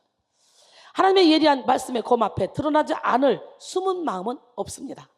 하나님이 창조하신 모든 것이 하나님의 말씀 앞에서 벌거벗은 것 같이 다 드러납니다. 이 시간 여러분의 모든 숨겨진 마음이 말씀의 검 앞에 드러나서 새롭게 되기를 소원합니다. 말씀의 검이 임한 마음에는 이중성의 실체가 드러납니다. 천국의 시작과 지옥의 시작이 마음에 있음이 보여지고 양심과 악심이 모두 마음에 있음을 알게 됩니다. 하나님이 창조하신 선하고 착한 마음도 있고요, 죄로 인해 극심하게 타락한 마음도 있습니다. 사도 바울이 이것을 보고 탄식했잖아요. 말씀의 검은 자기 마음을 분별하게 하고 버려야 될 마음, 치료받아야 될 마음, 근신해야 할 그런 마음, 경계해야 될 그런 마음의 실체를 다 보게 합니다. 오늘 보는 역사가 일어나야 돼요. 스스로 깨달아야 고쳐지는 거야. 아무리 말해도 못 알아듣잖아. 그러면 말해도 못 알아듣고 자꾸 소통이 안 돼서 문제가 되면 시키는 것만 하면 되잖아. 근데 또 그런 사람들은 또 얼마나 열정적이지, 막 그냥 안 가는 게 차라리 낫는데 막 아무 데나 가가지고 일을 다 그려서 놓습니다. 그리고 자기는 잘했다고 합니다. 향방 없이 다니, 향방 없이. 그것도 게으른 거예요. 오늘 말씀의 검으로 여러분의 생각까지 다 쪼개는 역사가 일어나기로 합니다. 많은 사람들이 그런데요, 이 드러내는 것을 두려워하죠. 이 시간 여러분 모두가 강력한 말씀의 검을 받음으로 무의식의 영역, 숨겨진 마음의 땅까지 모조리 다 드러내시고 실체를 보시고 수술 받으시기 바랍니다. 근데 문제는 드러내기를 무서워한다는 것. 특히 한국 사람들은요, 예로부터 자신의 본 모습을 드러내는 것을 꺼려합니다. 한국 사회는 자신의 속마음을 드러내면 손해를 보고 자신의 본심을 드러내면 핍박을 받고 버림을 받는다라는 정서가 깔려 있어서 자꾸만 가식의 옷을 입고 자기를 만들어서 사람을 대합니다. 그래서 한국 사람들은 자신의 감정을 표현하지 않고 속으로 꾹꾹 누르는데요, 익숙합니다. 서러움도 속으로 사귀고 외로움도 속으로 사귀고 원통함도 속상함도 속으로 다 사깁니다. 결국 속으로 눌러왔던 이 고통이 응축되어 한이 되고 화병이 되는 거예요. 그래서요, 국악 찬양들을 많이 부르는데요, 국악 찬양 참 철학 맞습니다. 국악 노래 자체가요, 한풀이야, 한풀이. 너무너무 듣기 싫어요. 그래서 우리나라는 한이 많은 민족이 되었고 화병에 시달리는 그런 나라가 됐습니다. 화병은요, 한국에서 시작된 병이에요. 그래서 미국 정신의학회에서도 화병을 뭐라고 말할 수 없어서 표기를 어떻게 하냐, 한국말로 그냥 HWA, 화, 병, BYUNG, 병, 한국말로 그대로 해서 표기했어요. 오늘 시간에 예수 이름으로 화병은 다 떠나갈지어다. 그 화병이 온갖 질병을 가지고 와. 화병 끝냅시다. 우리나라에는 문화적 특성상 자신의 생각을 직접적으로 바로 표현하기 어렵습니다. 윗사람에게 어려워서 불만이 있어도 직접적으로 표현할 수도 없어요. 가까운 사람들이나 가족들 간에도 자신의 생각이나 기분을 표현한 것이 아니라 알아서 해주겠지 하면서 비언어적인 의사소통을 중시합니다. 그러나 우리는요, 표현할 줄 알아야 돼요. 이렇게 의사소통을 제대로 못하고 자꾸 눌러놓고 척척척 내가 아닌 나를 만들어가니까 인생이 힘든 거예요. 그래서 생각이나 기분을 표현하는 것이 아니라 알아서 해주겠지 하면서 자기 뜻대로 안 되잖아. 그러면 또 어떻게 섭섭함을 느껴요. 여러분, 그러다 보니까 부당한 대우를 받아도 항의를 못하고 속으로 감정을 사귈 때도 많고 억지 웃음을 지을 때도 많잖아. 이렇게 화가 나는 것을 표현하지 못하고 가슴속에 담아두다 보면 화병이 생기고 그 화병으로 말미암아 온갖 질병이 생깁니다. 감추어진 마음은 마귀의 놀이터예요. 오늘 여러분의 영혼의 밀실 꼭꼭꼭 눌러놨던 감춰진 문을, 오랫동안 잠가뒀던 문을 다 열어. 그 영혼의 밀실 구석구석에 다 말씀의 빛이 들어가서 마귀의 놀이터가 없어져야 돼. 마귀는 숨겨진 마음에 지뢰를 숨겨놓습니다. 지뢰는 강력하고 무시무시한 전쟁 무기죠. 하지만 땅속에 묻어두는 것이기 때문에 겉으로 보기에는 표시가 나지 않습니다. 적군이 땅속에 지뢰를 묻어두면 그곳을 지나가는 병사들이 무심코 지뢰를 묻은 곳에 발을 딛게 되는 순간 지뢰는 여지없이 폭발합니다. 지뢰는 밟았다가 발을 떼는 순간 폭발해서 근처를 쑥대밭으로 만들어버립니다. 악한 영들은 숨겨진 마음에 지뢰를 심어놓고 인생의 파멸로 끌고 가려고 합니다. 찰스 스탠리는 우리의 인생의 지뢰에는 두 종류가 있다고 했어요. 하나는 타락한 세상을 우리가 어쩔 수 없이 만나는 지뢰고요. 두 번째는 사탄이 우리에게 상처를 입히려고 전략적으로 설치해 놓은 지뢰입니다. 그래서 하나님께서 경고하시는 이런 소리에 귀를 기울이지 않으면 궤도에서 이탈하여 지뢰를 밟고 그 지뢰가 폭발될 수 있다는 것이죠. 우리의 드러내지 못하는 마음속에 숨겨둔 두려움의 지뢰, 분노의 지뢰, 우울의 지뢰, 낙심의 지뢰를 미리미리 제거해야 될 줄로 믿습니다. 그렇지 못하면 인생의 결정적인 순간에 숨겨진 마음속에서 지뢰가 터져서 아주 치명적인 타격을 피하지 못하게 됩니다. 오늘 우리는 하나님의 말씀으로 우리의 숨겨진 마음을 파헤쳐서 마음속 지뢰를 색출해내야 돼. 오늘 본문 12절은 숨겨진 마음을 드러내는 하나님의 말씀을 5개의 동사로 표현하고 있습니다. 하나님의 말씀은 살아있다, 활력이 있다, 예리하다, 찔러 쪼갠다, 감찰한다. 이 5개의 동사로 말씀의 능력을 생생하게 증거하면서 말씀에 의해서 숨겨진 모든 것이 드러나는 과정을 묘사하고 있습니다. 이 시간 이 5개의 동사로 표현된 말씀의 능력을 구체적으로 살펴볼 때 말씀의 역동성을 여러분의 숨은 마음까지 영혼의 밀실에까지 경험하시기를 소원합니다. 말씀이 살아서 움직이는 걸 경험하란 말이에요. 숨은 마음까지, 여러분 뼛속까지, 영혼의 밀실까지. 그래서 말씀의 빛이 들어가므로 여러분의 영혼력의 강건함이 오늘 이 시간에 일어나길 원합니다. 주께는 하루가 천년 같고 천년이 하루 같다 그랬어요. 믿으십니까? 위대한 설교자 D.L. 무디가 거듭난 후 하나님 앞에서 온전하게 살 것을 서약하고 생활했는데도 늘 넘어졌습니다. 이래서는 안 되겠다 생각한 무디는 산으로 들어가서 기도를 했습니다. 기도 중 하늘의 신령한 은혜를 맛봤습니다. 하늘의 신기한 복들이 심령에 물밀듯이 쏟아졌습니다. 아, 이제 나는 됐다 라는 생각을 하고 산을 내려왔지만 살다 보니 그 큰 은혜가 한 달도 못 갔어요. 유명한 부흥사 목사님으로부터 은혜를 받아야 되겠다 생각하고 부흥 집회를 여기저기 쫓아다니기도 했지만 역시 오래가지 않았습니다. 그래서 무디는 스스로 탄식하기를 나는 양심에 화인 맞은 사람인가 보다, 길가에 마음처럼 씨가 자라지 못하는 마음인가 보다 하며 스스로를 혐오스럽게 여겼습니다. 그러던 어느 날 성경을 읽다가 로마서 10장 17절 말씀이 확 다가왔습니다. 그러므로 믿음은 들음에서 나면 들음은 그리스도의 말씀으로 말미암았느니라. 무디는 말씀을 날마다 읽기 시작했고 온전히 변화됐습니다. 무디는 전 미국의 역사를 뒤바꾼 위대한 설교자가 되었습니다. 말씀의 능력은 우리를 변화시키고 죄로부터 승리하게 하는 줄 믿습니다. 살아있다는 것은 생명이 있다는 것을 나타냅니다. 하나님의 말씀은 생명력이 있습니다. 생명력이 있는 것은 움직임이 있고 영향력이 있으며 성장이 있습니다. 그러므로 하나님의 말씀은 그 자체의 생명력이 있어서 말씀이 임한 자리에서 움직이며 영향력을 나타냅니다.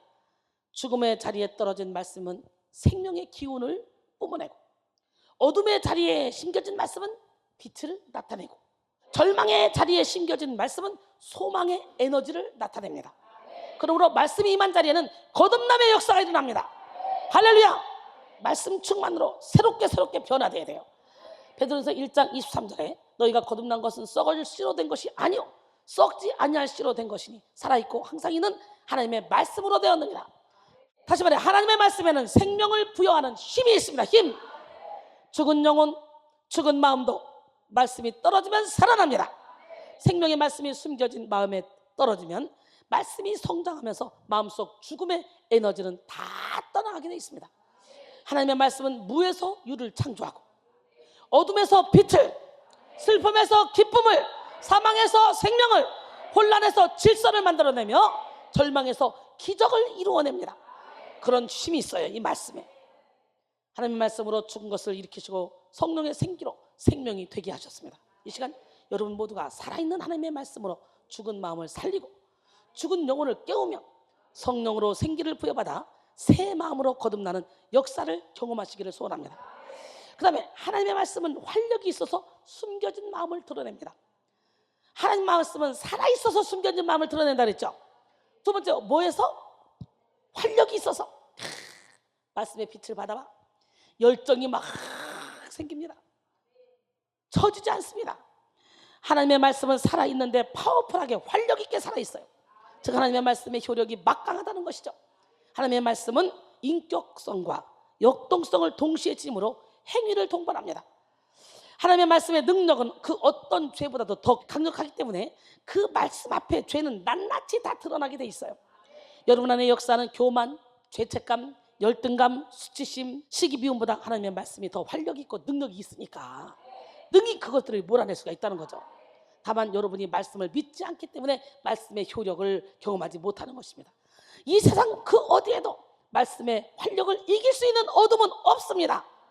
그 다음에 하나님의 말씀은 예리해서 숨겨진 마음을 드러냅니다. 하나님의 말씀은 살아있어서 숨겨진 마음을 드러내고, 하나님의 말씀은 활력이 있어서 숨겨진 마음을 드러내고, 하나님의 말씀은 예리해서 숨겨진 마음을 드러냅니다. 마태복음 10장 3, 4절에 내가 세상에 화평을 주러 온 줄로 생각하지 말라. 화평이 아니요 검을 주러 왔더라. 그는 말씀의 검을 가지고 우리는 어떻게 해야 돼요? 죄와 싸우기를 피 흘리까지 해야 돼요. 에레미야 48장 10절에 보니까 하나님의 일을 게을리한 자는 저주를 받을 것이요 자기 칼을 금하여 피를 흘리지 않는 자도 저주를 받을 것이다. 여기서 자기 칼을 금하여 피를 흘리지 않는 자, 이게 뭡니까? 하나님 주신 말씀의 검을 가지고 자기 안에 죄와 싸우기를 피 흘리까지 하지 않으면 저주를 받는데요. 죄 가지고는 갈 수 없어요. 어디를? 하늘나라. 믿으십니까? 하나님이 내 속마음을 드러내실 때는 마치 칼로 파듯이 아주 예리하게 드러내십니다. 가족을 통해, 친구를 통해, 여러 가지 상황과 사건을 통해, 그리고 내 마음속 골문 상처와 숨겨진 의도를 다 파내십니다. 바울 당시에 로마 군사에게는 5가지 종류의 칼이 있었어요. 먼저 큰 칼이 있는데 그 칼은 주로 두 손으로 사용하는 칼입니다. 로마 병사는 그 칼을 주로 등에 차고 다니다가 원수가 나타나면 두 손으로 잡아가지고 그 칼로 공격했잖아.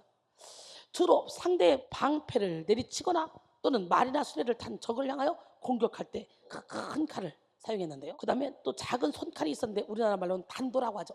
그 칼은 한쪽 면에만 날이 있거나 또는 앞부분에 날이 있는 단도였습니다. 로마 군사들은 그 칼을 사용해서 땅을 파기도 하고 과일을 잘라먹기도 하며 짐승을 죽이기도 했습니다. 그리고 2 종류의 칼이 더 있었는데 그거는 뭐예요? 두께가 달랐습니다. 이러한 칼들은 원수를 죽이기보다는 여행할 때 필요한 장비로 쓰였습니다. 하지만 오늘 본문에서 등장한 좌우의 날선 검 마카이라라는 이 칼은 매우 독특한 칼입니다. 이 칼은 원수를 반드시 죽이려고 할 때 사용하던 특수형 칼입니다. 이 칼은 많은 연구 끝에 만들어진 칼로 약 50cm 되는 칼인데요. 이 칼은 특공대들이 사용했고요. 이 칼의 특징이 바로 좌우에 날이 서 있다는 것입니다. 이 칼은 칼자루를 잡을 때 일반 칼과 반대로 잡습니다. 그리고 위에서 아래로 내리칩니다. 또는 칼날을 정면으로 하여 찌를 수도 있습니다.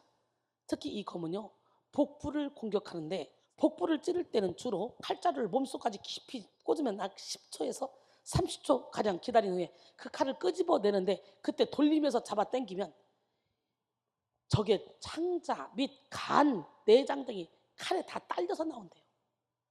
따라서 이 칼이 한번 꽂혔다 빠지면 적군은 반드시 죽게 되어 있다는 거예요. 이 칼이 바로 마카이라라는 검인데요. 참으로 무섭고 결정적인 예리한 칼이죠. 그런데 이보다 더 예리한 칼이 바로 하나님의 말씀이라는 거예요. 성령께서는 이 예리한 말씀의 검으로 하나님의 원수인 사탄을 제지하시고, 할렐루야, 제거하시고 그리고 저주의 결박을 다 끊어내십니다.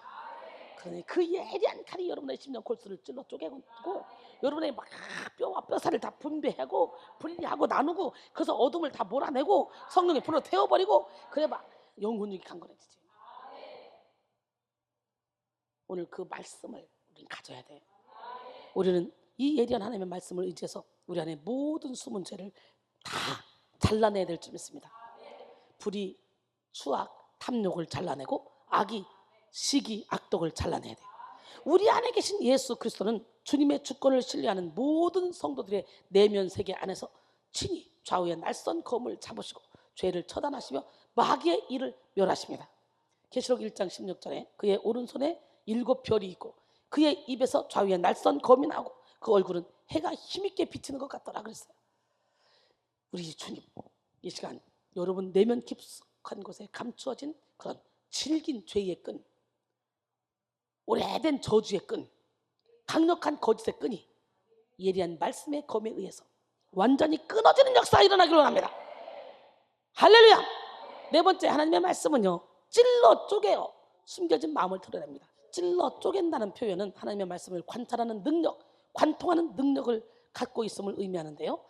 여러분 하나님의 말씀은 관통하는 능력으로 우리의 의식을 찌르고 무의식을 찌르며 잠재의식을 찌릅니다.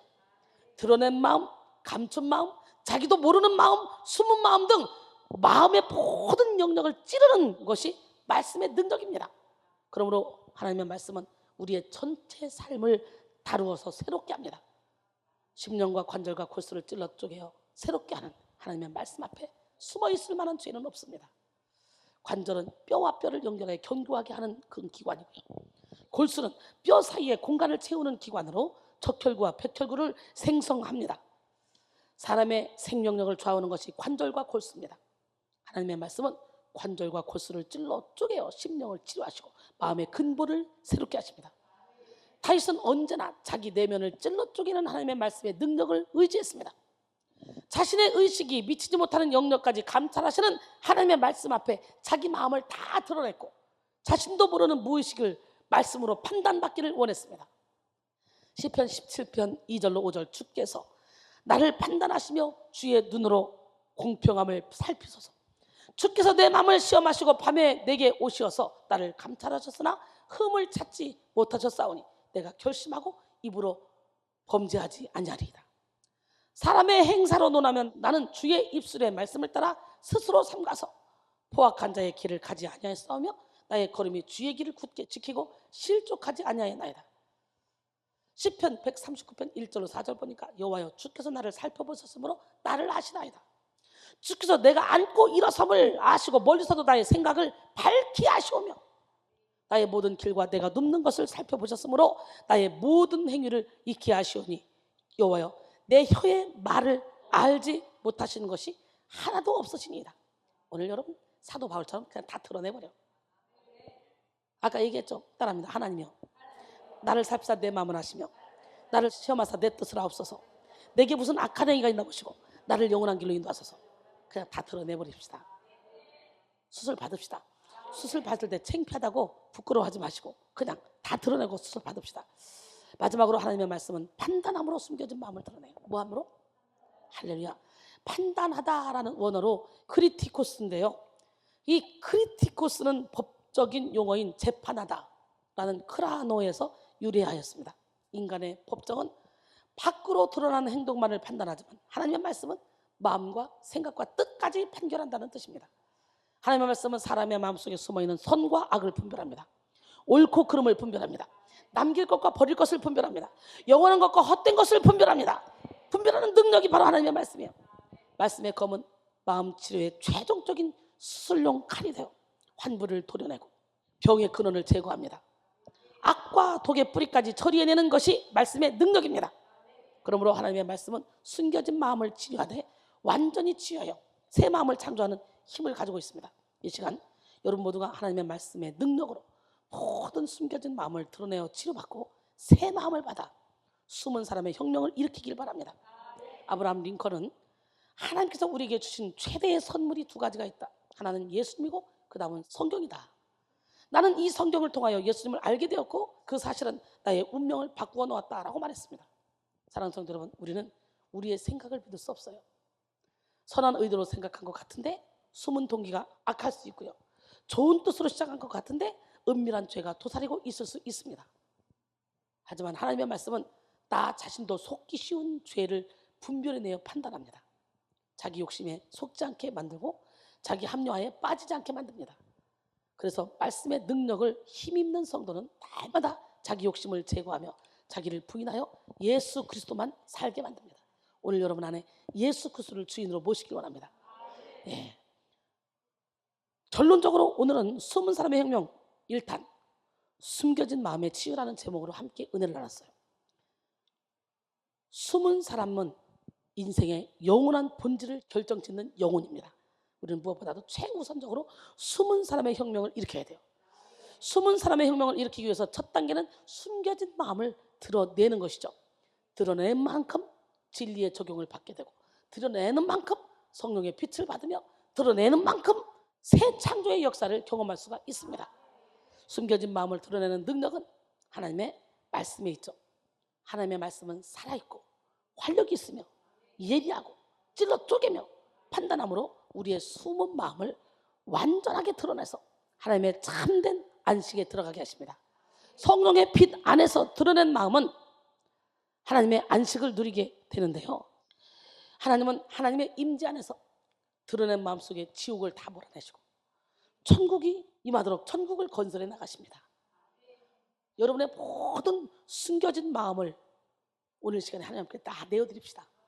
그 숨겨진 마음이 밝게 다 드러남으로 천국의 평강, 기쁨, 만족, 능력으로 새로워지기를 바랍니다. 모든 숨겨진 마음을 담대히 드러냅시다. 그래서 치료의 빛을 받읍시다. 은혜의 빛을 받읍시다. 능력의 빛을 받읍시다. 할렐루야. 그러므로 숨은 사람의 혁명을 이루어서 날마다 열매 맺는 삶을 살아갑시다. 그렇게 하나님의 뜻을 이루어갈 때 하나님 나라가 확장되는 일에 우리가 존귀하게 쓰임받을 수 있습니다. 하나님의 동력자가 되어 많은 영을 살리는 축복의 통로가 되기를 주님의 이름으로 축원합니다. 숨겨진 마음을 드러내어 고칩시다. 어떻게 할 때 나 무엇과도 주님과 바꿀 수 없다고 고백하며 신실하게 살아갈 때, 아멘.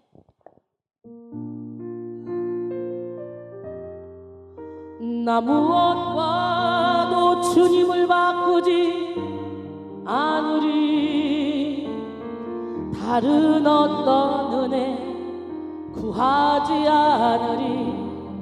오직 주님만이 내 삶의 도움이시니 주의 얼굴 보기 원합니다. 나 무엇과도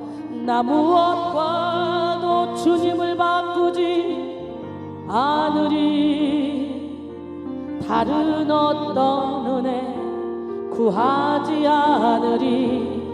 오직 주님만이 내 삶의 도움이시니 주의 얼굴 보기 원합니다. 주님 사랑해요.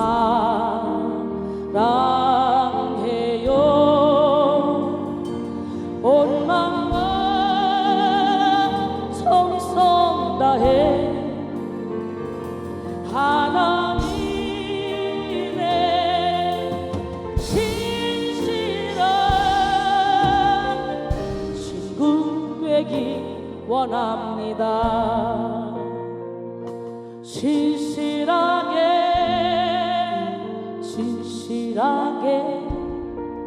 거룩하게 살게 하소서.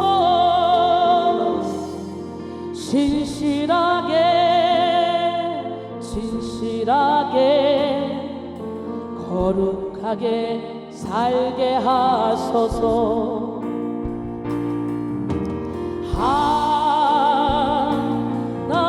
하나님 나의 마음 만져주소서. 하나님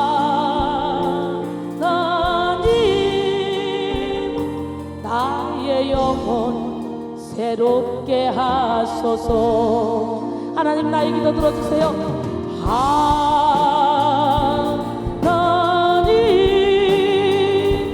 나의 기도 들어주소서. 하나님 주의 길로 인도하소서. 신실하게 진실하게 진실하게 진실하게 거룩하게 살게 하소서. 진실하게 진실하게 거룩하게 살게 하소서. 하나님 나의 기도 하나님 나의 기도 들어주소서. 하나님 주의 길로 인도하소서.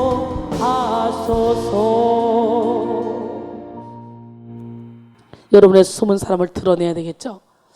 오늘 여러분의 모습을 바라봅시다. 언제나 내 모습 너무나 부끄러워.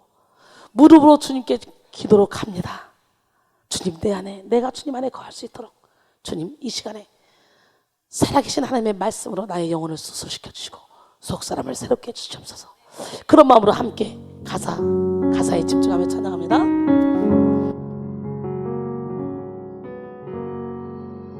언제나 내 모습 너무나 부끄러워. 무릎으로 주님께 기도로 가오니 나 홀로 서 있는 죽은 내 영 깨우사 주님만 나를 깨워 내 영 살게 하소서. 주님 내 안에 주님 내 안에 계시고 주님 내 안에 주님 내 안에 나를 세워주소서. 주님 내 안에 주님 내 안에 주님 내 안에 내 안에 계시고 주님 내 안에 주님 내 안에 나를 세워주소서. 언제나 내 모습 언제나 내 모습 회개하는 마음으로 너무나 부끄러워. 무릎으로 주님께 기도로 가오니 나 홀로 서 있는 죽은 내 영 깨우사 주님만 나를 깨워 내 영 살게 하소서. 주님 내 안에 주님 내 안에 계시고 주님 내 안에 주님 내 안에 나를 세워주소서. 속사람을 감출 수밖에 없는 그런 아픔이 있습니까? 힘들고 지쳐 낭망하고 넘어져 일어날 힘이 전혀 없을 때라 우리 주님이 너는 내 거야. 너는 내 딸이야, 너는 내 아들이야 말씀하시기만 하면 주님의 말씀의 빛이 여러분을 다시 소생시켜 주시고 여러분의 속사람 영혼을 새롭게 변화시켜 줄 줄로 믿습니다. 함께 찬양합니다. 힘들고 지쳐 낭망하고 넘어져 일어날 일 전혀 없을 때 조용히 다가와 손잡아 주시며 나에게 말씀하시네. 나에게 실망하며 내 자신 연약해 고통 속에 눈물 흘릴 때 못자국 난 그 손길 눈물 닦아주시며 나에게 말씀하시네. 뭐라고? 너는 내 아들이라 오늘날 내가 너를 낳았도다. 너는 내 딸들이라 나의 사랑하는 내 아들이라 언제나 변함없이 너는 내 아들이라 나의 십자가 고통 해산의 그 고통으로 내가 너를 낳았으니 너는 내 아들이라 오늘날 내가 너를 낳았도다. 너는 내 딸들이라 나의 사랑하는 내 아들이라.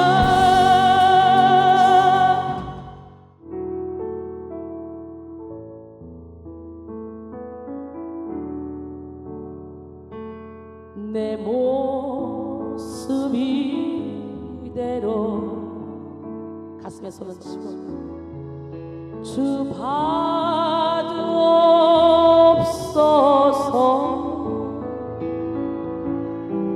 날 위해 돌아가신 주 날 봐주옵소서.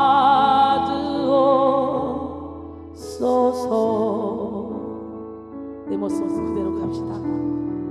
내 모습 이대로 속사람이 일그러져 있는 이 모습 이대로 나도 모르는 연약한 속사람 마른 뼈 같은 내 속사람 이 모습 이대로 죄진 모습 이대로 병든 모습 이대로 주님 앞에 나아갑시다.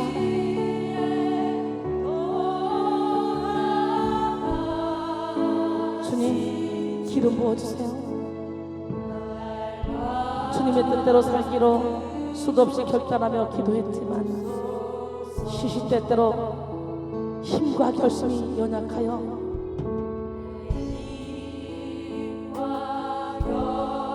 넘어지고 쓰러질 때가 많았습니다.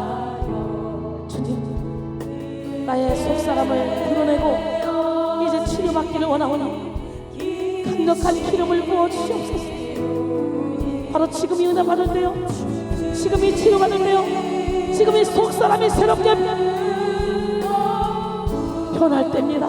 바로 지금 간절한 마음으로 찬양합니다.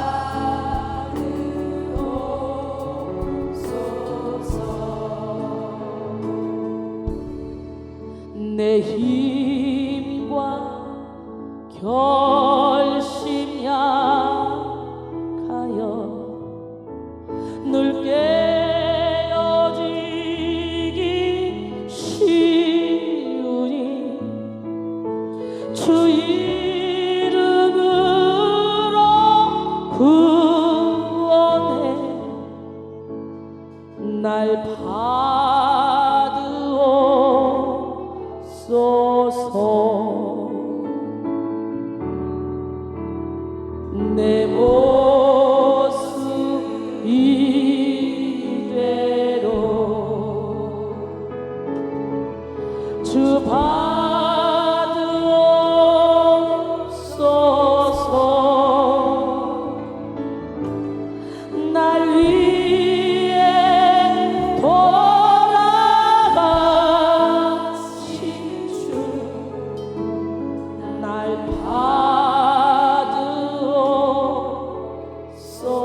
받으옵소서. 내 주님 서신 불 앞에 내 주님 서신 발 앞에 나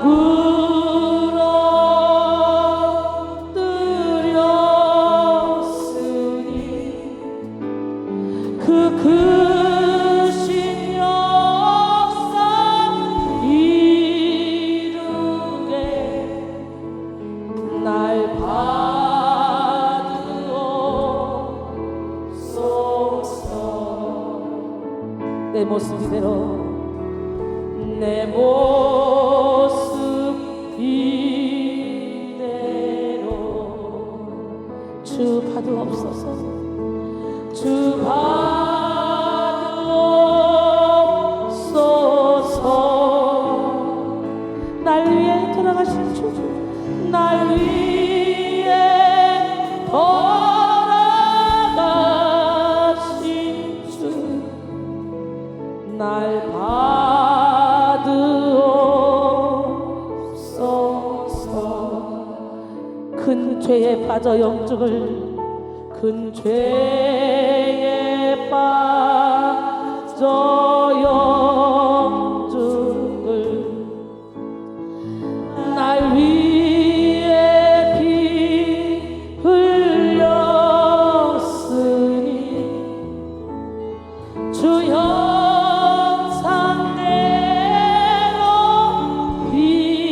빚으사 날 받으옵소서.